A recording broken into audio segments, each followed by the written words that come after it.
In the diagrams below, each box represents an orbital and each electron is shown as an arrow.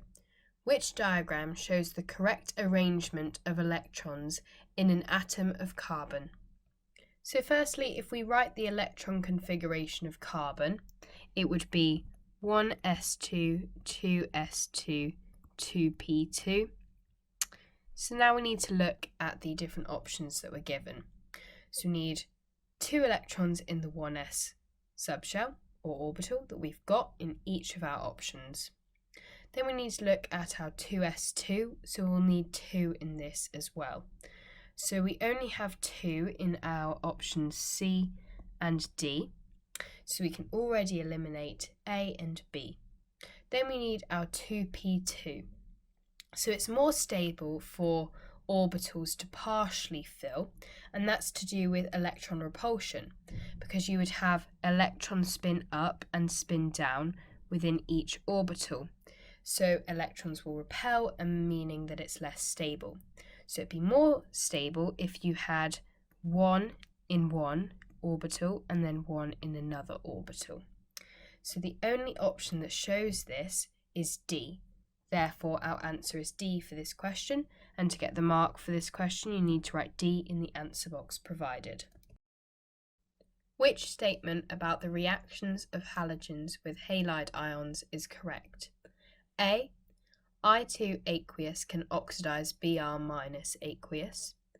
B. Cl2 aqueous can reduce Br- aqueous. C.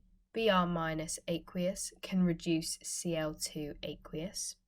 Or D. Cl- aqueous can oxidize I2 aqueous. In order to answer this question, we need 2 pieces of information. Firstly, we need the oxidizing strength of our halogens. So the strongest oxidizing halogen would be fluorine, and then it goes down as you move down the group. So we have chlorine, then bromine, and then finally iodine. Then we need the reducing strength of our halide ions. So this is going to have the opposite trend, and we're going to have I- as our strongest reducing strength halide ion, then a bromide ion, then a chloride ion, and then a fluoride ion. Using this information, we can create a table where we have our fluorine, chlorine, bromine, and iodine, and then we've got our halide ions. So we've got a fluoride ion, a chloride ion, a bromide ion, and an iodide ion. So the halogen will not react with its halide ion, so we can fill this out in the table as shown. Then if we work down our fluorine, then we're going to have our fluorine react with each of these halide ions. So we're going to have F2 plus 2Cl minus goes to Cl2 plus 2F minus.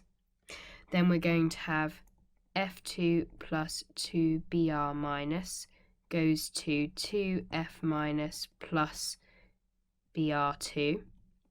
Then we're going to have F2 plus 2I minus goes to I2 plus 2F minus. Now let's fill out the rest of the table. So chlorine reacting with a fluoride ion. Fluoride ions have the weakest reducing strength, so it's very unlikely that this is going to react and reduce the chlorine to chloride ions, so we can mark this as a no reaction.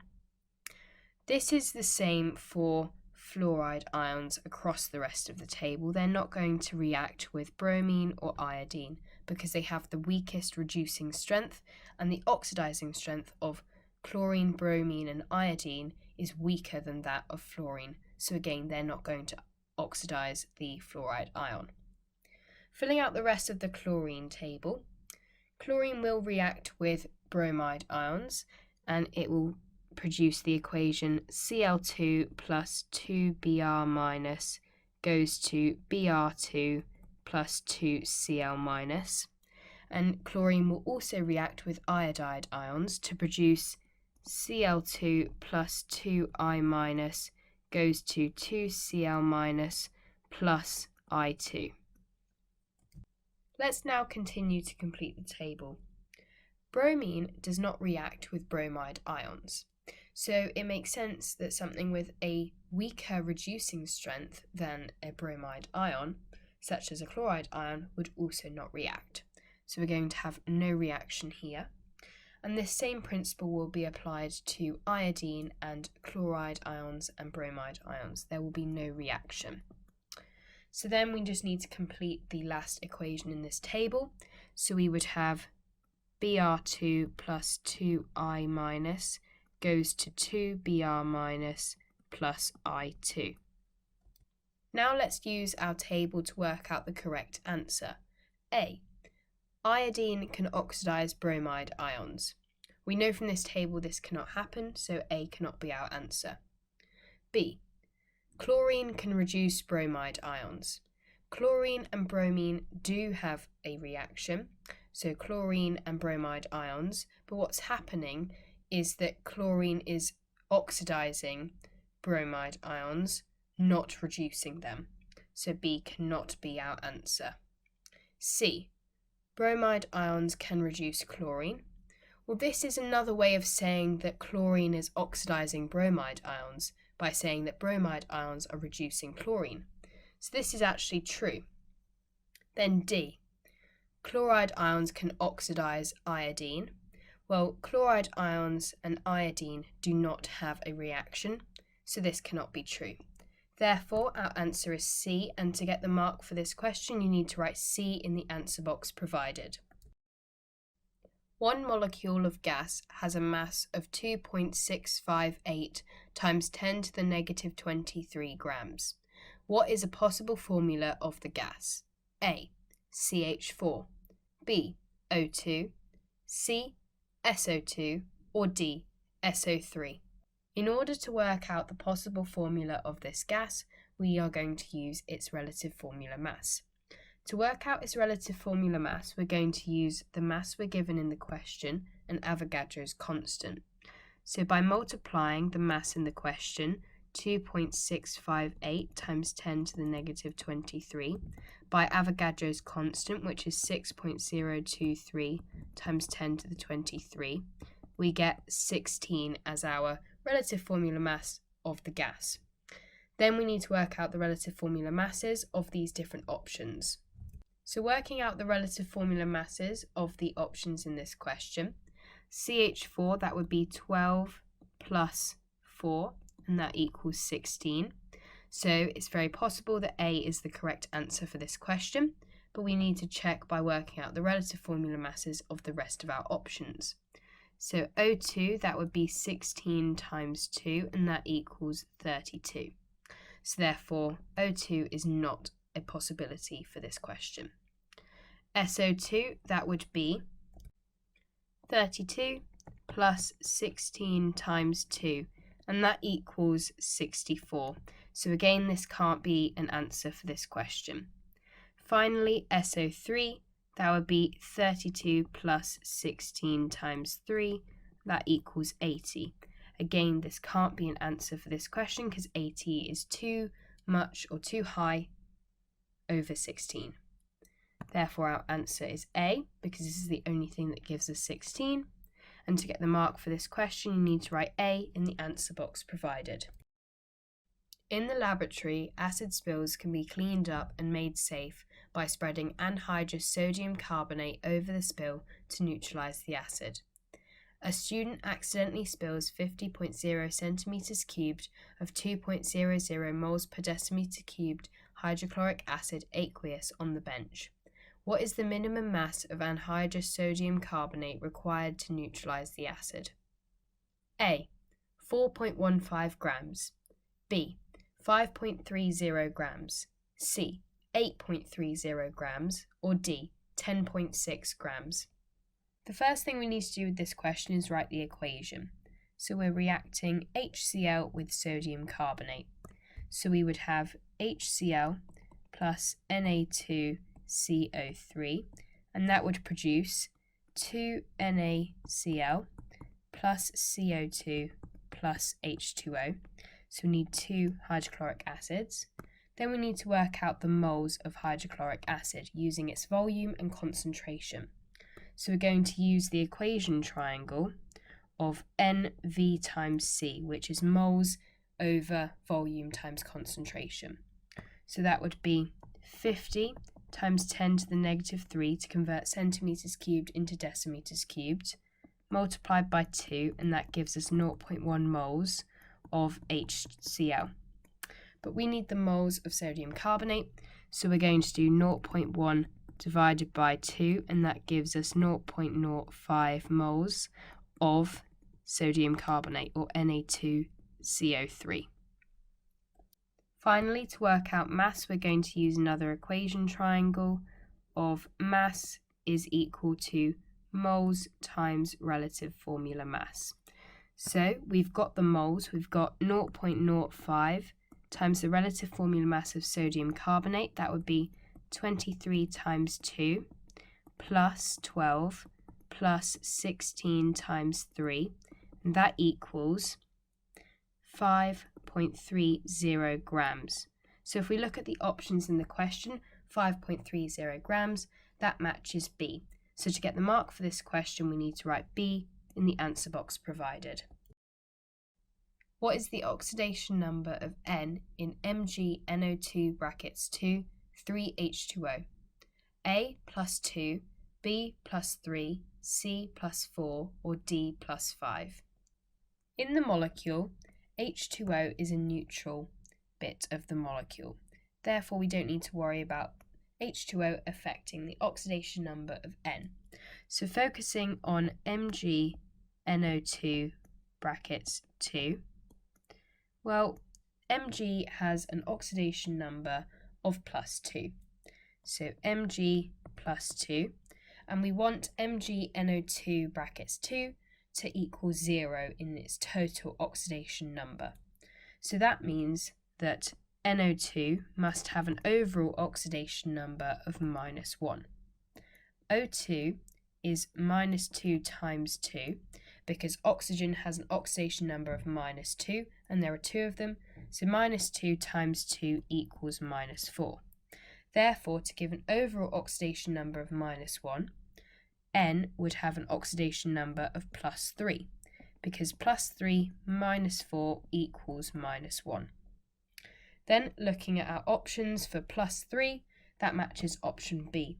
So to get the mark for this question, you need to write B in the answer box provided. Which reaction is a redox reaction? A. NaCl plus AgNO3 goes to AgCl and NaNO3. B. NaNO2 plus HCl goes to NaCl and HNO2. C.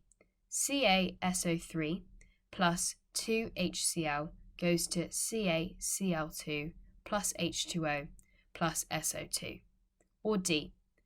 3CuO plus 2NH3 goes to 3Cu plus 3H2O plus N2. A redox reaction is where something oxidizes whilst something else reduces. So if we look at the different equations, we can use oxidation numbers to determine when something's oxidized and when something's reduced, and therefore which one is a redox reaction. So Na has an oxidation number of plus 1, Cl has an oxidation number of minus 1, Ag, if we treat NO3 as an ion, that would have a minus 1 charge, so Ag has a plus 1 charge.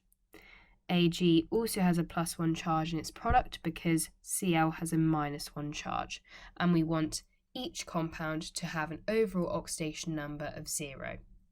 Then Na has an oxidation number of plus 1, and treating NO3 as an ion, we have an oxidation number of minus 1. So therefore, A, everything's kept the same oxidation number, and so A is not a redox reaction. For B, we have Na having a plus 1 oxidation number, NO2 if we treat this as an ion with a minus 1 oxidation number, H or in HCl has a plus 1 oxidation number and Cl has a minus 1. Again, we're making sure that everything has the same oxidation number of 0. Knowing that compounds have to have an oxidation number of 0 overall is really helpful when working out unknown oxidation numbers. However, if we continue with this equation, Na has a +1 oxidation number and Cl has a -1 oxidation number, while hydrogen has a +1, NO2, if we treat this as an ion, we have a 1- oxidation number. So that means B can't be a redox reaction because nothing is getting oxidized or reduced. Continuing with C, calcium has a +2 oxidation number. Sulfur has a +4 because oxygen has a -2, and then that would make the overall oxidation number of this compound 0. Hydrogen has a +1 oxidation number and chlorine has a -1, making the overall oxidation number 0 of this compound. Continuing with this rule, calcium again has a +2, with chlorine having a -1, hydrogen +1, oxygen -2, sulfur +4, and oxygen -2. So again, nothing's getting oxidized, nothing's getting reduced, so C is not a redox reaction. Finally, let's work out D. So oxygen has a -2 oxidation state, so copper must have a +2 to make the compound have a 0 overall oxidation number. Nitrogen has a -3 oxidation number because hydrogen has a +1, and there are 3 of them, so that would make the overall oxidation number of NH3 0. Copper on its own has a 0 oxidation number, and so does nitrogen. Therefore, we're left with H2O. Hydrogen has a +1 oxidation number, and oxygen has a -2. So in this reaction, oxidation and reduction are both taking place. So what's happening is copper is getting reduced because it's going from +2 to 0, so that's reduction. And then nitrogen is getting oxidized because it's going from -3 to 0, and that is oxidation. Therefore, D is the correct answer for this question, and to get the mark for this question, you need to write D in the answer box provided. Which set of elements in the solid state contain a simple molecular lattice, a giant covalent lattice, and a giant metallic lattice? A. Sulfur, silicon, and aluminium. B. Phosphorus, silicon, and carbon. C. Sulfur, phosphorus, and silicon. Or D. Magnesium, phosphorus, and sulfur. For this question, we're going to colour code the different structures. So a simple molecular lattice, I've colour coded in yellow. And then we're going to identify everything with a simple molecular lattice. So that's sulfur and phosphorus, and then sulfur and phosphorus in C and D. Because there's 2 of the same, we can eliminate C and D because we're looking for something that has 1 of each. Next, we're going to identify everything with a giant covalent lattice. So in A, that would be silicon. In B, that's silicon and carbon. And in C, that's silicon. We can then eliminate B because there's 2 of the same structure. To check that A is the answer for this question, we need to confirm that it has a giant metallic lattice. The giant metallic lattice would be aluminium. Magnesium is also a giant metallic lattice, but we've already eliminated D as a possible answer. So therefore, the only option with 1 of each structure would be A. So to get the mark for this question, you need to write A in the answer box provided. 3.528 grams of a group 2 metal M is reacted with an excess of chlorine. The reaction forms 9.775 grams of a chloride. What is metal M? A. Magnesium, B. Calcium, C. Strontium, or D. Barium? The first thing we need to do for this question is write the equation for the reaction. So we're reacting a group 2 metal with a chlorine. So group 2 metal, that's going to have a +2 charge, and chlorine has a -1 charge in its ion state. So that means we're going to have M plus Cl2 goes to MCl2. So we've got a 1-to-1 molar ratio. So that means if we use the equation triangle of mass divided by moles times RFM, that means we can calculate the moles and the moles are going to be the same. So for the moles of the chloride, we would have 9.775 divided by the RFM of M plus 35.5 times 2. And that's going to equal the moles of the chloride. Because we don't know what the RFM of M is, we can't accurately work out the moles, but we know the moles of the chloride equal the moles of M. So we're going to work out the moles of M as a fraction and rearrange this fraction to work out the RFM of M. So again, we're going to use the mass of our metal that we're given in the question like we used the mass of the chloride. So for the moles of M, that would be 3.528 divided by M. And that's going to equal our other fraction that we worked out.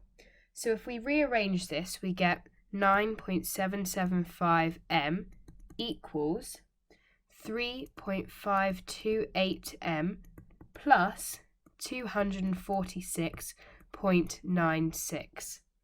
Rearranging this further, we're going to have 6.247 M equals 246.96. Then to get M, we need to do 246.96 divided by 6.247, and that equals 39.5. The relative formula mass of calcium is 40, and therefore that's the closest answer that we've been given. So to get the mark for this question, you need to write B in the answer box provided. Which statement is not correct for group 2 hydroxides? A. MgOH2 can be used to treat indigestion. B. CaOH2 is used in agriculture to neutralize alkaline soils. C. The anion in SrOH2 contains 10 electrons. Or D. BaOH2 is a product from the reaction of barium and water. In this question, we're looking for something that's not correct. In your specification, you're required to know that magnesium hydroxide is used to treat indigestion, and so this statement is true, and A cannot be our answer for this question. For B, calcium hydroxide is used in agriculture to neutralize alkaline soils. Calcium hydroxide is a base or an alkali, and therefore it cannot be used to neutralize alkali soils. You'd need an acid to neutralize alkaline soils. So B is not true and is a possible answer for this question, but we need to check. The anion in SrOH2 contains 10 electrons. So oxygen has a total of 8 protons, and hydrogen has a total of 1 proton. However, we're not asked for the number of protons, we're asked for the number of electrons. So we have 9 protons, but OH has a negative charge. It's OH minus. So that means we have 10 electrons because we need this negative charge. So C is true. Then for D, we need to work out if barium hydroxide is a product from the reaction of barium and water. So barium, that would be Ba plus H2O. And that's going to produce barium hydroxide, so BaOH2 plus H2, because we need to balance the equation and have 2 H2Os. So therefore, D is correct and cannot be an answer for this question. So to get the mark for this question, you need to write B in the answer box provided. Radical reactions are responsible for the catalyzed breakdown of the ozone layer. The overall equation is shown below. The molar gas volume in the ozone layer is approximately 2.5 meters cubed per mole. What is the energy released in kilojoules during the breakdown of 1.0 meters cubed of ozone in the ozone layer? A. 56.8, B. 113.6, C. 355, or D. 710. There are 2 key things that we need to look at in this question. The first is the units of our different components, and then the second is the molar ratio.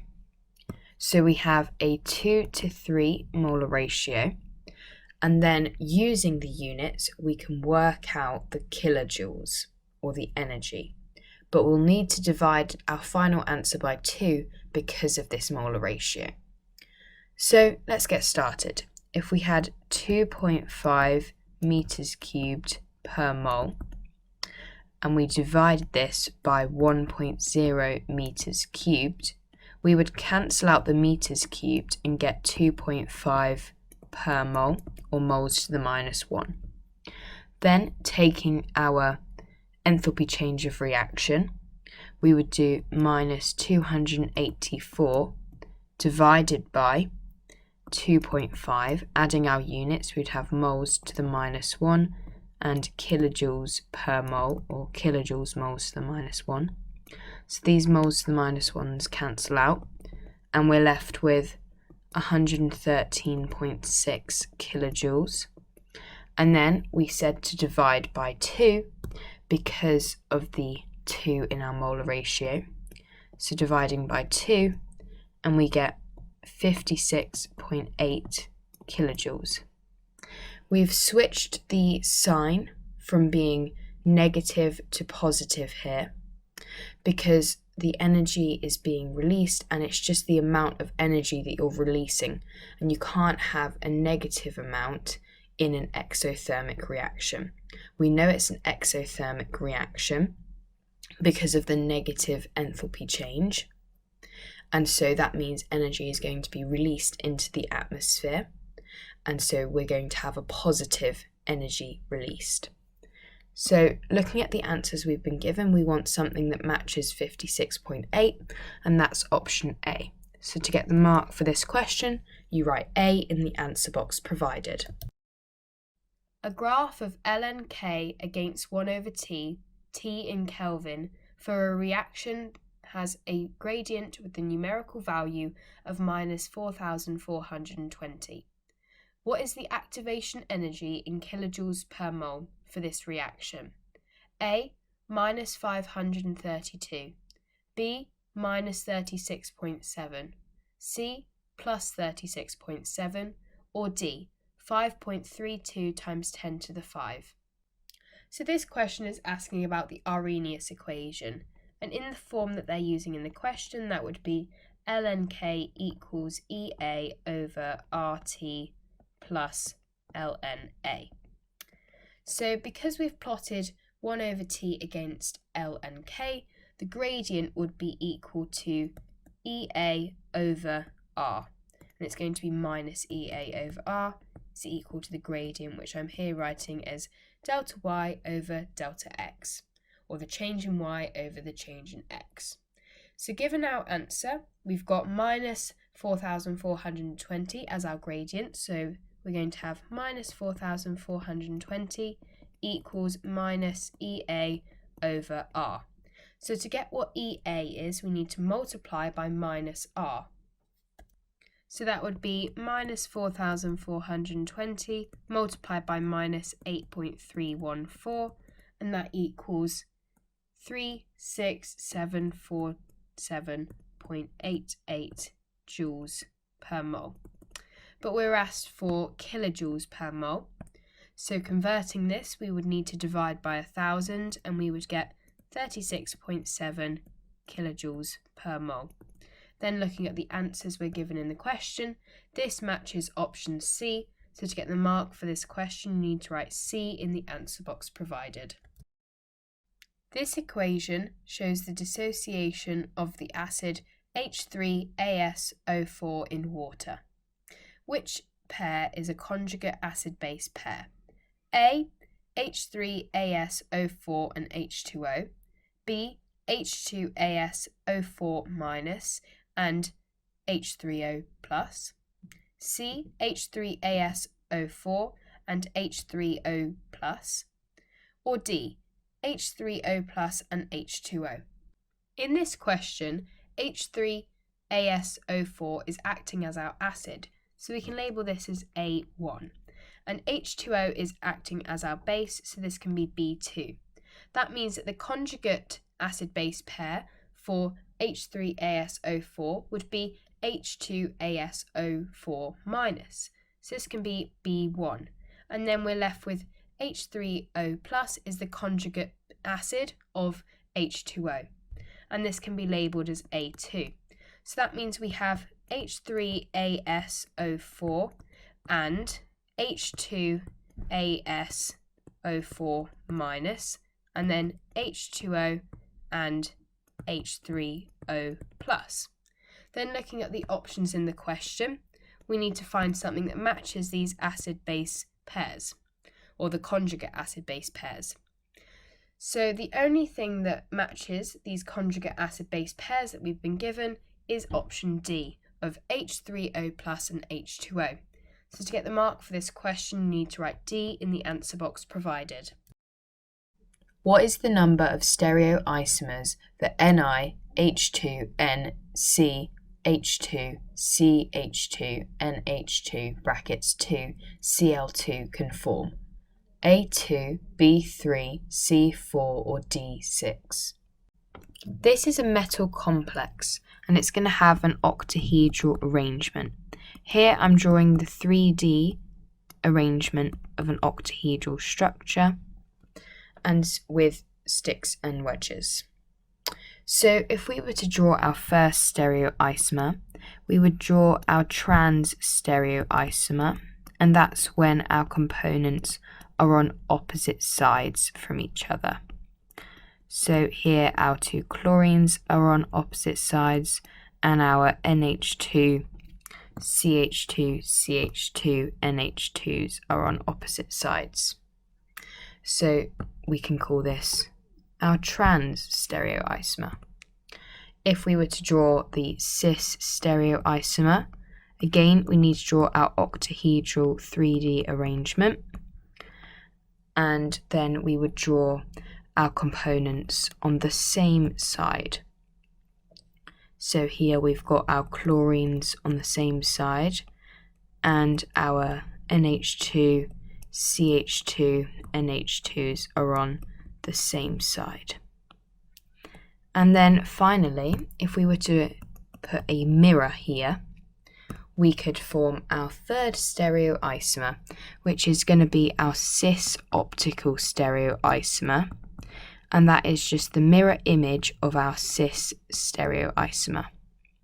So here we would have just a reflection of what we've already drawn in our second structure. So here I'm just finishing off the structure, and I've drawn our CH2 groups skeletally, and this is a common way of drawing it when drawing stereoisomers. Finally, if we were to label, we would have cis and then cis optical.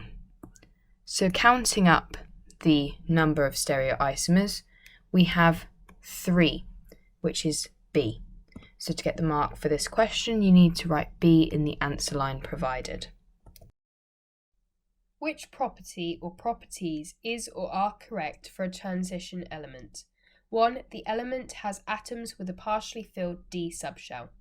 2. The existence of more than one oxidation state in its compounds. 3. The formation of coloured ions. A. 1, 2 and 3. B. Only 1 and 2. C. Only 2 and 3. Or D. Only 1. This question is asking about recall. So if you were unsure with this question, at the end of the video I would suggest making a revision resource of all of these key points because they'll come up quite frequently in the exams regarding transition metal elements. So 1. The element has atoms with a partially filled D subshell. This is incorrect because it's said in your specification that they're not atoms, they are ions. And because we're looking for things that are correct, we can eliminate 1. And so we can eliminate options D, B, and A. So then we're left with option C, but we need to check this. The existence of more than one oxidation state in its compounds. This is true and it's said in your specification. 3. The formation of coloured ions. This is also a true statement that is in your specification. So therefore we've checked that C is the correct answer. And so to get the mark for this question, you need to write C in the answer box provided. All of this information can be found on the OCR website, where you find your specification, and in the transition metal section it has these statements written, so you can make a revision resource and look back at this. 4 redox systems relevant to hydrogen-oxygen fuel cells are shown below. Which statement or statements is or are correct for an alkaline hydrogen-oxygen fuel cell? 1. The reaction at the positive electrode is half O2 gas plus 2 H plus aqueous plus 2 electrons goes to H2O liquid. 2. The overall cell reaction is H2 gas plus half O2 gas goes to H2O liquid. 3. The cell potential is 1.23 volts. A. 1, 2 and 3. B. Only 1 and 2. C. Only 2 and 3. Or D. Only 1. So firstly, with this question, we're asked for an alkaline hydrogen-oxygen fuel cell. So we can eliminate anything that's acidic in the hydrogen-oxygen fuel cells. So that would be this and this, because these two redox systems involve H+, which are protons, and they are in acidic environments, whereas with alkaline environments we have an OH- produced. So we're looking at the other two redox systems. So if we were to write the overall equation for these two redox systems, the top equation, that's going to shift backwards because it's more negative, the electrode potential, and then the more positive electrode potential is going to shift forwards.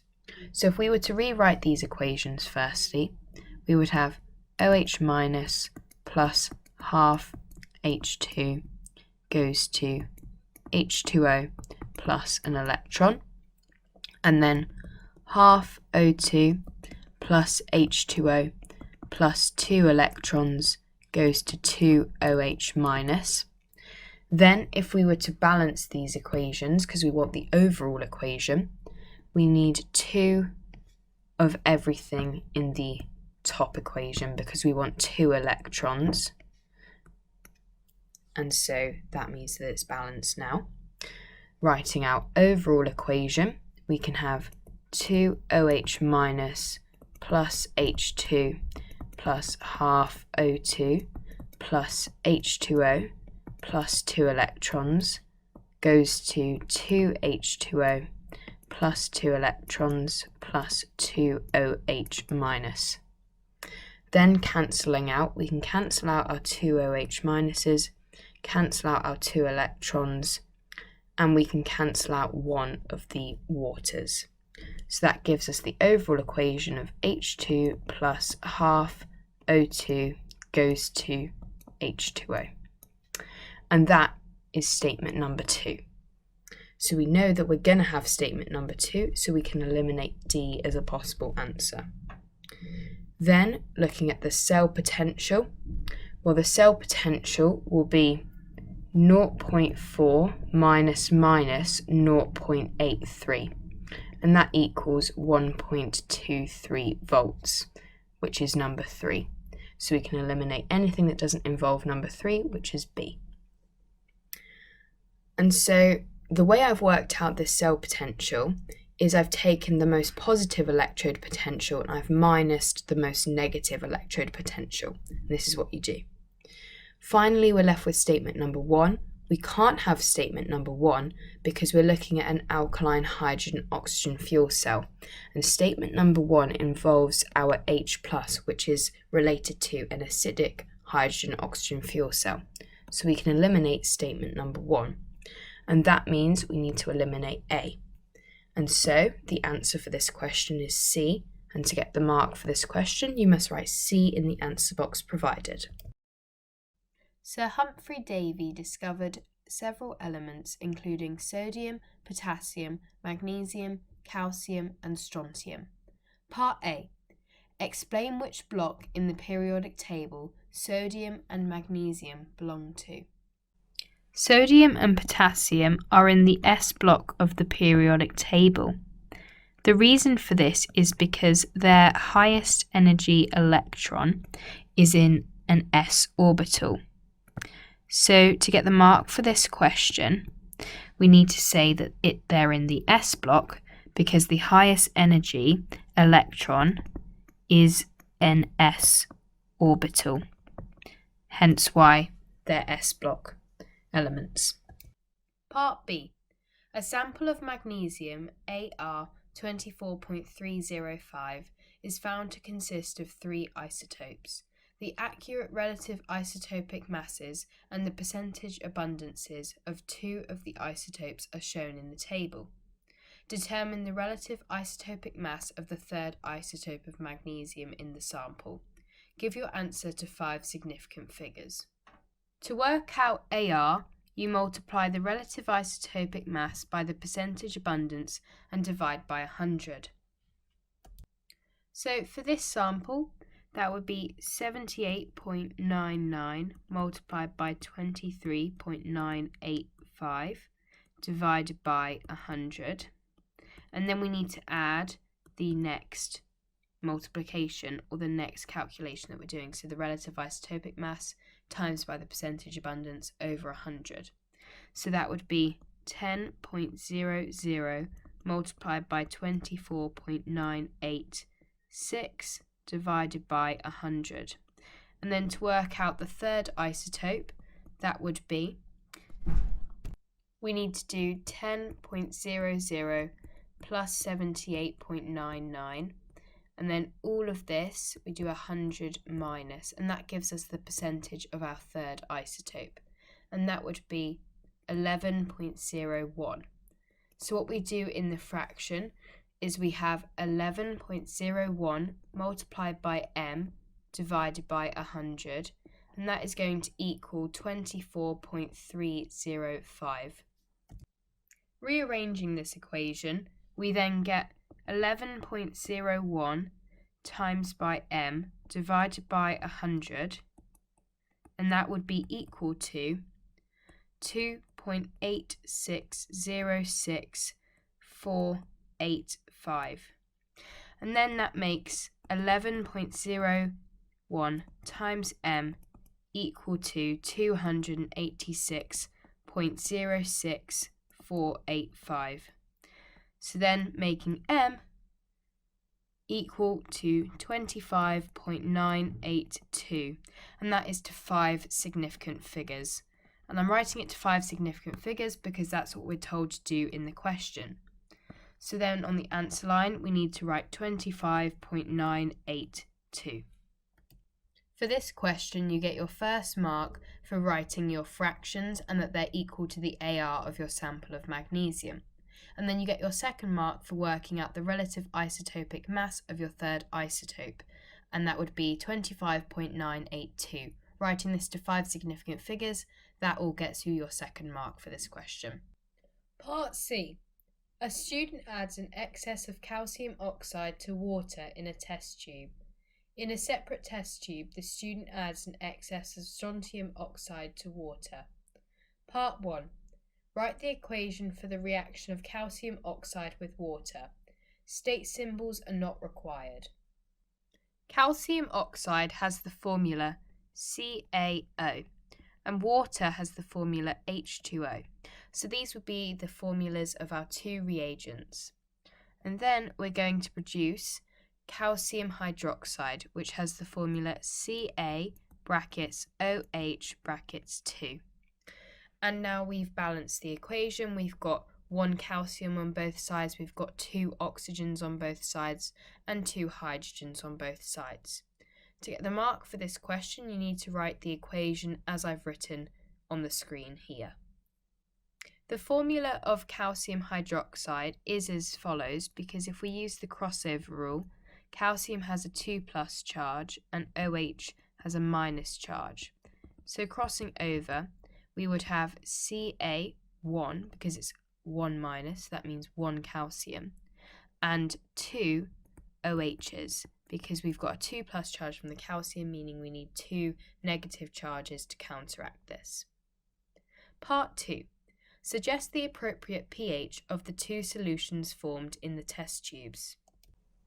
With group 2 oxides, such as calcium oxide and strontium oxide, we associate their pH with being basic, and also the reactivity of group 2. So the reactivity of group 2 elements with water, or group 2 oxides with water, they become more reactive as you go down the group. So as they become more reactive, they're going to become more basic or have a higher pH. So for calcium oxide, this is still quite a strong base, so we can give it a pH of 12. For strontium oxide, this is going to be slightly higher because it's more reactive with water. So in the equation we did above with calcium oxide and water forming calcium hydroxide, the formation of strontium hydroxide, this is going to be a faster reaction because it's more reactive. And so it's going to be more basic and have a higher pH of 13. For this question, you get a mark for saying 12 and 13, or having the pH of strontium oxide as higher than calcium oxide. And also ensuring that both pHs are basic or above 7. These two things will get you the mark for this question. Part D. The table below shows enthalpy changes involving potassium, oxygen and potassium oxide, K2O. Part 1. The incomplete Born-Haber cycle below can be used to determine the lattice enthalpy of potassium oxide. In the boxes, complete the species present in the cycle. Include state symbols for the species. For this question, we're going to start in the bottom left. And the equation we're going to write is 2K as a solid plus half O2 as a gas. So then we're going to label the equations, or the arrows, either side with their relative enthalpy change. So the arrow going down, this is the formation of potassium oxide, so that would be minus 363. And the arrow going up, this is the atomization of oxygen, because oxygen is going from half O2 to just an O as a gas. And then we would label this as plus 249. Continuing with our next equation, we would have 2K as a gas plus O as a gas. Now labelling the arrow, or the equation, or the relative enthalpy change. So what we're doing here is the enthalpy change of atomization of potassium. So labelling this arrow, that would be plus 89. And because there are two potassium atoms, we need to multiply this enthalpy change by 2. Labelling our other arrow, that's the first ionization energy of potassium, because we're forming a K plus ion. So that means we're going to label this plus 419, and we're going to multiply by 2 again because there are two potassiums involved. Following the cycle around, our next equation, we're going to have 2K plus as a gas, and then we're going to have an O minus also in a gas state and 1 electron, because what we've done is we have conducted the first electron affinity of oxygen, where we've made oxygen have a negative charge. So labelling this arrow, we would label it as the first electron affinity of oxygen, and that is minus 141. The last equation we need to complete this Born-Haber cycle is our 2K plus gas plus O2 minus in the gaseous state also. And what we've done here is we've done the second electron affinity of oxygen, which is plus 790. And what we've done is we've converted the oxygen with a negative charge to the oxygen with a negative 2 charge. So here we've labelled all the different parts except this big arrow along the right hand side and this big arrow along the right hand side. This is what's known as the lattice enthalpy. So we can label this as delta H because we're going to be asked to calculate it in the next bit of the question. Part 2. Calculate the lattice enthalpy of potassium oxide. For this question, we need to refer back to our Born-Haber cycle. So what we're trying to work out is what I've labelled here as delta H. This is the lattice enthalpy of potassium oxide. So one way to work it out is if we went round the cycle. So we would go down here and then up and then all the way down here. And that would create this arrow that we're trying to work out. It's just a different way of calculating it. So what that would be is if we did minus 790 plus 141. So what I'm doing here is if the arrow is going in the opposite direction, I'm changing the sign. So then we would have minus 2 times 419, then minus 2 times 89. Then we're going to minus 249 and minus 363. So this would produce our lattice enthalpy, and that gives us the value of minus 2,277 kilojoules per mole. So then we need to write this value as our answer, so that would be minus 2,277 kilojoules per mole. To get the 2 marks for this question, you get a mark for getting this correct answer, so minus 2,277, but you also get a mark for your first line of working out. So this is this line of working out here, which is where you've worked around the Born-Haber cycle in order to find your answer. Part E. A similar Born-Haber cycle to potassium oxide in D can be constructed for sodium oxide. Part 1. The first ionization energy of sodium is more endothermic than that of potassium. Explain why. The first mark for this question comes from saying that for sodium, its atomic radius, it's important we specify that it's the atomic radius and the fact that it's smaller. And so our second mark comes from saying that its nuclear attraction is therefore going to increase. So now if we delve a bit deeper into why this causes the reaction to be more endothermic, well, the reason for this, by the way, this won't get you marks, but it's important for your own understanding of the topic. So what happens to make the first ionization energy of sodium more endothermic is because there's a stronger attraction to the outer shell electrons in sodium, and that makes the reaction more endothermic because it's going to require more energy to remove this electron because of the stronger attraction. So this is why the first ionization energy of sodium is more endothermic. Part 2. The lattice enthalpy of sodium oxide is more exothermic than that of potassium oxide. Explain why. The reason why the lattice enthalpy of sodium oxide is more exothermic than that of potassium oxide is because sodium ions have a smaller ionic radius.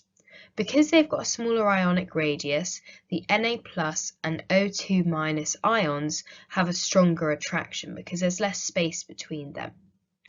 To get the 2 marks for this question, you get your first mark for saying that sodium ions have a smaller ionic radius, and your second mark for saying that Na plus and O2 minus ions have a stronger attraction.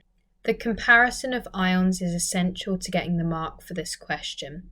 And also you can't say small, you have to say smaller when talking about the ionic radius of sodium ions, because this is what they mean by comparison, and that's what they want you to do for this question is compare. Healthy human blood needs to be maintained at a pH of 7.40 for the body to function normally. Part A. Carbonic acid H2CO3 is a weak acid which together with hydrogen carbonate ions HCO3- acts as a buffer to maintain the pH of blood. The pKa value for the dissociation of carbonic acid is 6.38. Explain in terms of equilibrium how the carbonic acid to hydrogen carbonate mixture acts as a buffer in the control of blood pH, and calculate the ratio in healthy blood. Firstly, with this question, we need to determine the equilibrium. And we're told that carbonic acid is a weak acid. That means it's going to partially dissociate. So if we wrote our equilibrium, that would be H2CO3 aqueous, and that's going to dissociate and form the equilibrium where we produce H plus with an aqueous and HCO3 with a negative sign and an aqueous state symbol. Next, we need to talk about how it functions as a buffer, or how carbonic acid functions as a buffer. So this will be talking about what happens when we add an acid. So the addition of H plus we're going to say is our acid, and that is going to cause a shift in equilibrium, and it's going to cause the equilibrium to shift left. And the reason for this is Le Chatelier's principle, because if we're adding a lot more H plus, we're going to want to shift away from this in the equilibrium, so the H plus is on the right, so we're going to want to shift left and away from it. Similarly, if we were to talk about the addition of a base, which we will here use OH as to represent our base, and that's going to cause the equilibrium to shift right. So it's going to be an opposite shift in equilibrium to our acid, which is what we would predict because acids and bases act in opposite ways. So now if we were continuing talking about how carbonic acid with hydrogen carbonate ions act as a buffer, we need to talk about what happens if we increase the H plus. And that's going to create the equation of H plus aqueous plus HCO3 aqueous with a minus sign, and that's going to produce carbonic acid, or H2CO3 aqueous. And then if we're going to talk about the increase in base, or OH minus, then we're going to form the equation of H plus aqueous plus OH minus aqueous, and this is going to produce water, and water is a liquid, so we'd write liquid for water. Now we need to work out the ratio, and I'm going to highlight all the key pieces of information that we're going to use to work out this ratio. So we're going to use the pH, and we're going to use the pKa value of 6.38. Firstly, we're going to work out the Ka value. The Ka value will be calculated with 10 to the minus 6.38, and that equals 4.17 times 10 to the negative 7 moles per decimeter cubed. And then we're going to work out the concentration of H plus, and that will be 10 to the minus 7.40, and that equals 3.98 times 10 to the negative 8 moles per decimeter cubed. So the equation I've used to work out these values is when we work out pH, we do negative log 10, the concentration of H plus. So if we were to rearrange this for H plus, that would be H plus equals 10 to the minus pH. So instead of having pH, we've had pKa and Ka to work out the value for Ka, and then the concentration of H plus is just using this equation. So next, if we use these values to work out our ratio, and our ratio is HCO3 minus divided by the concentration of H2CO3, so that is our hydrogen carbonate ion concentration divided by our carbonic acid concentration, and that is equal to 4.17 times 10 to the negative 7 divided by 3.98 times 10 to the negative 8. And that produces the ratio of 10.47 to 1. So a little bit of theory about this question before I explain how the marks are given. So the reason we can use the Ka value as the concentration of HCO3 minus ions is because this is the acid dissociation constant. So that's telling us what portion of the acid is dissociating, and so the concentration of the hydrogen carbonate ions, because this is what is dissociating, and so that's why Ka equals the concentration of hydrogen carbonate ions. Then explaining why the concentration of H+ can be used as the concentration of carbonic acid, or H2CO3. That's because we're going to assume that all of the H+ concentration comes from the acidic nature of carbonic acid, hence why the H+ concentration can be used for the concentration of carbonic acid present in the final step. To get the marks for this question, you need a detailed explanation of equilibrium, the action of the buffer, and the correct calculation of the ratio of hydrogen carbonate ions to carbonic acid. Part B. Red blood cells contain hemoglobin. Explain using ligand substitutions how hemoglobin transports oxygen around the body and why carbon monoxide is toxic. So, answering the first bullet point, oxygen bonds with Fe2+ in hemoglobin, and this is how oxygen is transported around the body. And when required, the O2 bonds are replaced with H2O or CO2, so water or carbon dioxide when required. However, answering the second bullet point, why carbon monoxide is toxic. Carbon monoxide forms a much stronger bond with hemoglobin than oxygen, and therefore carbon monoxide, or CO, is toxic. To get the 3 marks for this question, you get a mark for saying that oxygen bonds with Fe2+, a mark for saying that this is replaced by water or carbon dioxide when required, and a mark for saying that the carbon monoxide bonds that form are much stronger than the oxygen bonds that form with hemoglobin. This question is about reactions of ions and compounds of transition metals. Part A. A student carries out 2 experiments on a solution containing Cr H2O 6 3+ aqueous. Experiment 1. The student adds an excess of aqueous ammonia to a solution containing Cr H2O6 3+ aqueous until a purple solution is formed. Experiment 2. The student carries out the following reaction sequence. Step 1. NaOH aqueous is added slowly to a solution containing Cr H2O6 3+ aqueous in a boiling tube. A grey-green precipitate forms. Step 2. An excess of NaOH aqueous is added to the boiling tube.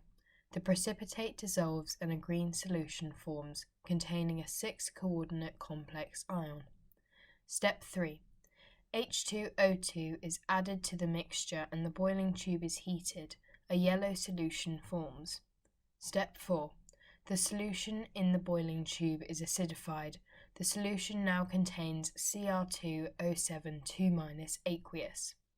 Part 1. What is the formula of the complex ion in the purple solution that forms in experiment 1? To answer this question, it's important to know the equation for experiment 1. So what's happening in experiment 1 is Cr H2O6 3+ is being reacted with 6 ammonias, or NH3s. And that's going to produce the complex of Cr NH3 6 3+ plus 6 H2O. And therefore that would make the complex ion in the purple solution that forms in experiment 1. That would be our Cr NH3 6 3+. And this would be an aqueous solution if we wanted to add a state symbol. To get the mark for this question, you must write Cr NH3 6 square brackets 3+. The aqueous state symbol is optional. It doesn't get you the mark. It won't deduct the mark if you don't have it, but it is nice to include it. Part 2. Suggest an equation for the reaction in experiment 2, step 1. Include state symbols. So if we look at step 1, we've got NaOH aqueous and CrH2O6 3+ aqueous. So these are going to be our reactants. So if we wrote this on our answer line, we would have CrH2O6 3+ plus 3OH minus aqueous ions. This is the part of NaOH that we're going to react. And this would produce the precipitate. Is going to be a grey-green precipitate, so we are required to know our colours of our transition metal complexes, and that would be CrH2O3 OH3, and that's going to be a solid because it's a precipitate. And to balance the equation, we would have 3 H2Os produce, and they would be liquids. So write liquid as its state symbol. Finally, to finish, we need to add our aqueous to our transition metal complex we started with, our CrH2O6 3+. We're told in the question it's aqueous, we just need to include that now. This question requires you to know about transition metal complex colours. So the reason you have 3 OH minus ions in this equation is because you are going to produce a grey-green precipitate, and that is your CrH2O3 OH3 solid. That has a grey-green colour and is a solid, so it's precipitate, and therefore that's why you need 3 OH minus ions in this equation. To get the mark for this question, you get the mark for having the full correct equation for this reaction and the correct state symbols for this reaction. Part 3. Draw a 3D diagram for the shape of the complex ion that forms in experiment 2, step 2. Include the charge of the ion. So in step 1, we formed the complex CrOH3H2O3. And this had a neutral charge, and it was a precipitate, and it was solid. So then when we're reacting excess NaOH, we're going to replace our remaining H2Os with OHs, and we're going to produce CrOH6, and this is going to have a 3- charge, because chromium has a 3+ charge. Each OH has a minus charge, and so it would give an overall charge of 3-, which we can write as the overall charge for our complex. This is, we're told in the question, a 6-coordinate complex ion. So it's going to have an octahedral 3D arrangement. So that means we're going to have chromium, we're going to have 2 lines, and then we're going to have some wedges. So we'd have dashed wedges, and then we're going to have some solid wedges. And then attached to each of these wedges, we're going to have an oxygen, and attached to each oxygen will be a hydrogen. So we'll have OH attached to each wedge, making sure that it is the oxygen that's attaching to the wedge and not our hydrogen. So once we've finished this, we've completed this part of the question. To get the marks for this question, you get a mark for having the correct 3D arrangement for CrOH6 3-, and then you get your other mark for having a 3- overall charge. These two components get you your 2 marks for this question. Part 4. What is the formula of the ion that causes the yellow colour in experiment 2, step 3? The reaction for step 3, or equation, would be our 6-coordinate complex ion, CrOH6 3- plus H2O2, and that's going to produce our CrO4 2-, and this is a yellow solution, and we're also going to produce 4 H2Os, and this balances the equation. Therefore, the formula of the ion that causes the yellow colour, well, that is going to be our CrO4 2-. So we write this on the answer line. To get the mark for this question, you must write CrO4 2- to get the mark. This reaction is a result of the chromium being oxidized from Cr3+ to Cr4+ by hydrogen peroxide, which is a strong oxidizing agent. And this is a little bit of an explanation as to what this equation is showing. Part 5. State the colour of the solution that forms in experiment 2, step 4. So this question's asking us to recall the colours of transition metal ions. And so the colour that we need to identify is the colour of our Cr2O7 2- ion.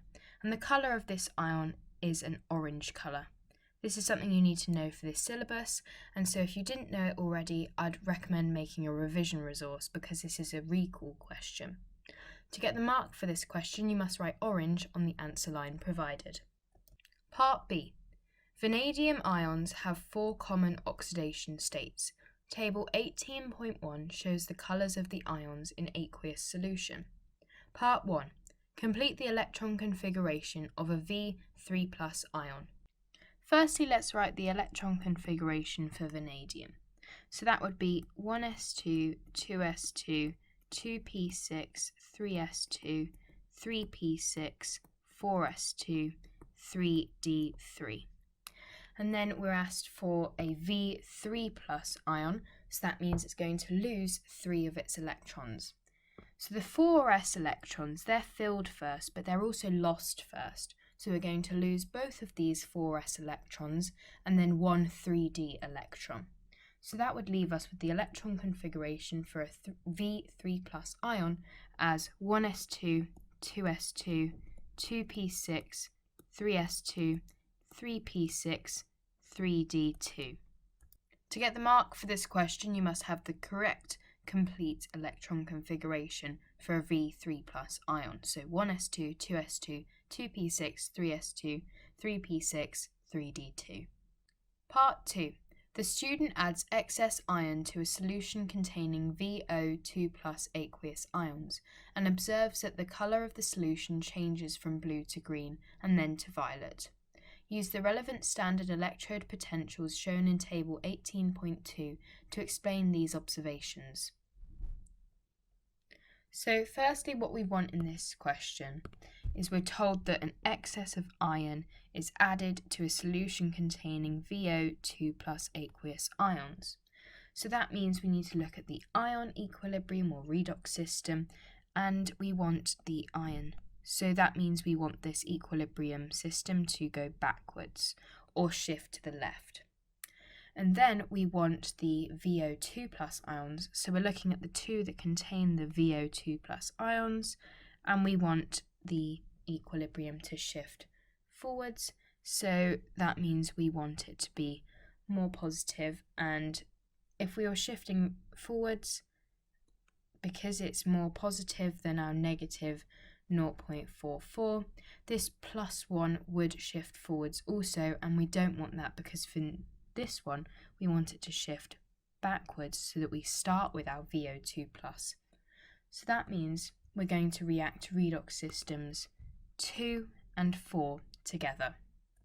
And that is because we want to start with Fe and VO2+. So we want equilibrium or the redox system 2 to shift backwards so that we can start with our Fe, and we want equilibrium system 4 or redox system 4 to shift forward so that we start with VO2+. If we were to use redox system 6, this would shift forwards, and so we would end with VO2+, and we would start with VO2+, but the 2 would not be a part of the charge. It's like an O2. So that means we're going to go from VO2+ to V3+. And so the colour change for this reaction will be creating a green solution. And we know it's a green solution because, referring back to table 18.1, we can see that the V3+ ion is green. And we're starting with our VO2+, and which is blue. So we're doing a blue to green colour change, which we could also write here. So it's a blue to green colour change. Then if we look at the redox systems with V3+, we have redox system 4, and then we've got redox system 3 as well. And in redox system 3, we've got a V3+ going to a V2+. This is our next change. We can write our V3+ goes to V2+, and then we need to talk about the colour change. So looking at table 18.1, the colour change from V3 plus to V2 plus, well, that's going to be a green to violet colour change. So we can write this. It will be a green to violet colour change for redox system 4 and redox system 3. Now we need to explain the reasoning. And the reasoning is because the electrode potential of system 4, I'm using system 4 as an example, and system 4 is VO2 plus to V3 plus. And what it is it's more positive than redox system 2. And so what this is going to mean is that the Fe2 plus to Fe redox system is going to cause the equilibrium of system 4 to shift right. So if we write this, this is going to explain why our colour change are what they are. And so to get the marks for this question, you get a mark for describing the correct colour changes. So both colour changes get a mark. Then you get your second mark for talking about the electrode potential of system 4 being more positive than system 2. And then you get your third and final mark for saying that the equilibrium shifts right, and this is the equilibrium shifting right for system 4. So all of this gets you your 3 marks for this question. Part 3. Construct an equation for the first colour change from blue to green. Firstly, we need to rewrite the equilibriums for redox systems 2 and 4 because we're talking about the colour change from blue to green, and this involves redox systems 2 and 4. So rewriting redox system 2, we've already identified that the equilibrium is going to shift to the left because it's going to go backwards because it's got a more negative electrode potential. So if we were to rewrite this, we would write Fe goes to Fe2 plus 2 electrons. And then rewriting redox system 4, we've identified that this shifts forwards because it's got a more positive electrode potential. So we would rewrite it as VO2 plus 2H plus an electron goes to V3 plus H2O. And then we've rewritten both redox systems in the correct format. However, we want the overall equation, so we need to scale up redox system 4 by balancing the electrons. So we want 2 electrons, and that means we want 4 H pluses, 2 VO2 pluses, 2 V3 pluses, and 2 H2Os. And then if we cancel out the electrons, because we've got the same number and anything else that's balanced, in this case nothing else is the same, so we can't cancel out anything else, we've then made our overall equation. So that would be Fe plus 2VO2 plus 4H plus goes to Fe2 plus 2V3 plus 2H2O. And so we've now written the overall equation for this first colour change. To get the marks for this question, you get the marks if you've got the correct overall equation for this first colour change from blue to green. Part C. Iron 2 gluconate C12H22FeO14 is the active ingredient in some brands of iron supplements. A student carries out an experiment to determine the mass of iron 2 gluconate in 1 tablet of an iron supplement using the method below. Stage 1. The student crushes 2 tablets and dissolves the powdered tablets in dilute sulfuric acid. Stage 2. The student makes up the solution from stage 1 to 250.0 centimeters cubed in a volumetric flask. Stage 3. The student then titrates 25.0 centimeters cubed portions of the solution obtained in stage 2 with 0.00 to 00 moles per decimeter cubed potassium manganate 7. The student obtains a mean titer of 13.50 centimeters cubed. In this titration, 1 mole of manganate 7 ions reacts with 5 moles of iron 2 ions. Part 1. Explain why the student used 0.00200 moles per decimeter cube potassium manganate 7 solution for this titration, rather than the more usual concentration of 0.0200 moles per decimeter cubed used in manganate 7 titrations. The reason for this decision is because 0.00200 moles per decimeter cube solution gives a larger titer, so a smaller percentage error. To get the mark for this question, you must write this statement, that a 0.002 moles per decimeter cube solution gives a larger titer and therefore a smaller percentage error. And that's the reason the student's using a smaller concentration of potassium manganate 7 solution rather than the more usual higher concentration. So the theory behind this answer is the equation triangle of NV times C. So what this equation triangle is showing is that for a given number of moles, a smaller concentration needs a larger volume of solution, hence why a larger titer is created, and that means there's a smaller percentage error. Part 2. Use the student's results to determine the mass in milligrams of iron 2 gluconate in one tablet. Give your answer to 3 significant figures. The first thing we're going to do is highlight the useful information in this question. So that would be the formula of our iron 2 gluconate, the fact that the student is crushing 2 tablets, the fact that we're making the solution up to 250 centimeters cubed, but using 25 centimeter cubed portions, so that's a times 10 we need to factor in, and the concentration of our potassium manganate 7 solution and the titer that is obtained. So firstly we're going to calculate the moles of MnO4-. And we're going to use the equation triangle of moles divided by volume times concentration. So working out moles, that would be 0.002, which is our concentration, times 13.5 times 10 to the negative 3, because we're converting centimeters cubed into decimeters cubed, and we do this by dividing by 1,000 or timesing by 10 to the negative 3. And that gives us 2.7 times 10 to the negative 5 moles of MnO4- in our solution. And then we need to work out the moles of Fe2+. We're told in the question that 1 mole of manganate 7 ions reacts with 5 moles of iron 2 ions.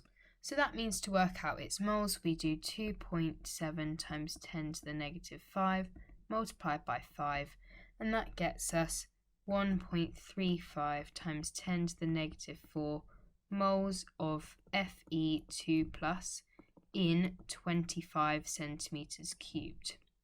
And we want in 250 centimeters cubed, so this is where our factor of 10 comes in, because we do 1.35 times 10 to the negative 4 times by 10, and that gets us 1.35 times 10 to the negative 3 moles of Fe2+ in 250 centimeters cubed. And so now we've got the moles of both our manganate 7 ions and our iron 2 ions. Now we're going to use another equation triangle, and the equation triangle we're going to use is mass divided by moles times relative formula mass. And we're going to use this to work out the mass of iron 2 gluconate in one tablet. It's important that it's one tablet because we are crushing 2 during this experiment. So we need to divide by 2 at the end. But firstly, using this equation triangle, we would do 1.35 times 10 to the negative 3 multiplied by the relative formula mass of our iron 2 gluconate. So this is 12 times 12, because that's the relative formula mass of carbon, and we've got 12 of them, plus 22 times 1, because we've got 22 hydrogens and its relative formula mass is 1, plus 55.8, because that's the relative formula mass of iron, and then plus 14 times 16, because we've got 14 oxygens and its relative formula mass is 16. That equals 0.8 0.6018 grams in 2 tablets. So this is 2 tablets worth, and we need 1 tablet. So we would divide by 2 and we get 0.301 grams. That's 3 significant figures, and it's 1 tablet. But we want in milligrams, and that's what we're told in the question. We want milligrams and 3 significant figures. So working out milligrams, this would be 301 milligrams, which is what we write on the answer line for this question, 301.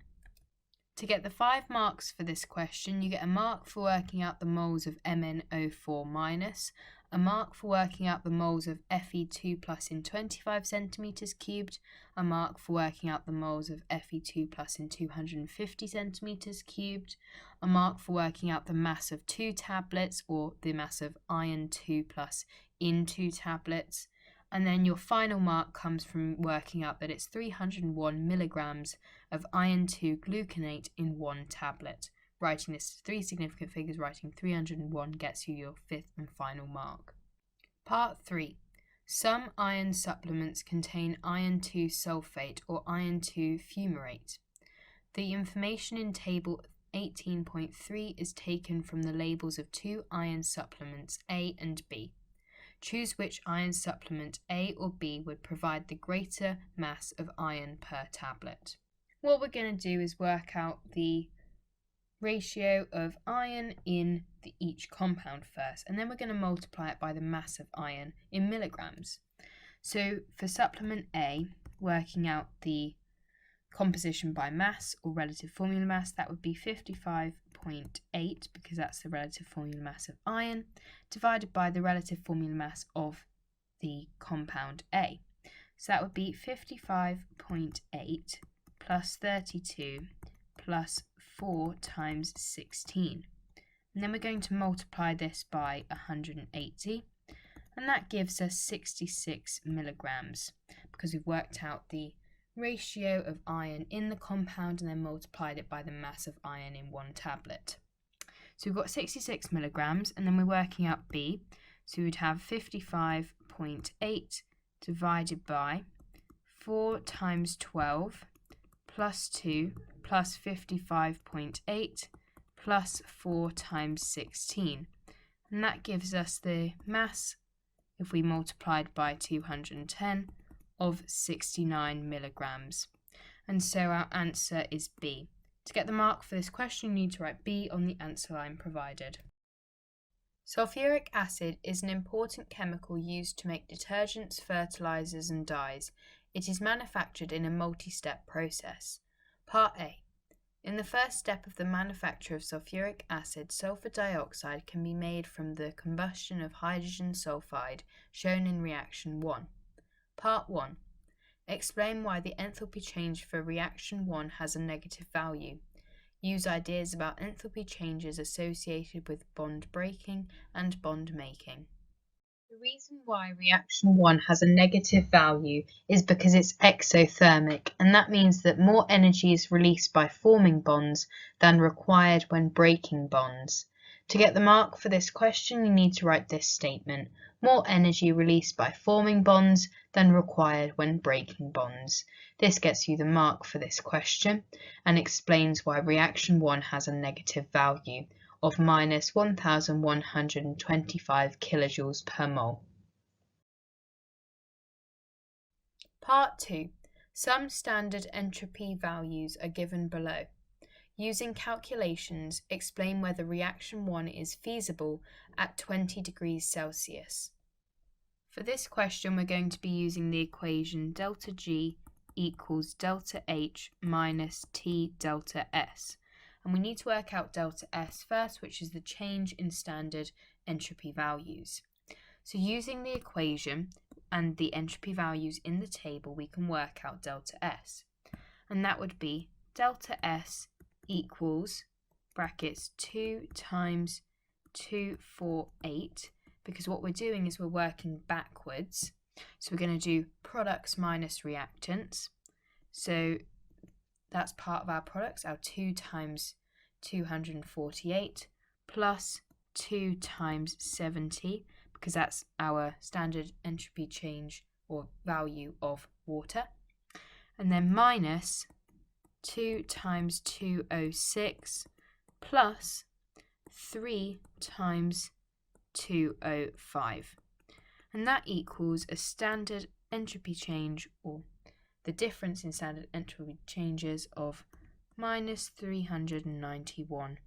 And this is measured in joules to the Kelvin minus 1, moles to the minus 1. Or if we were to convert this, it would be minus 0.391 kilojoules Kelvin to the minus 1, moles to the minus 1.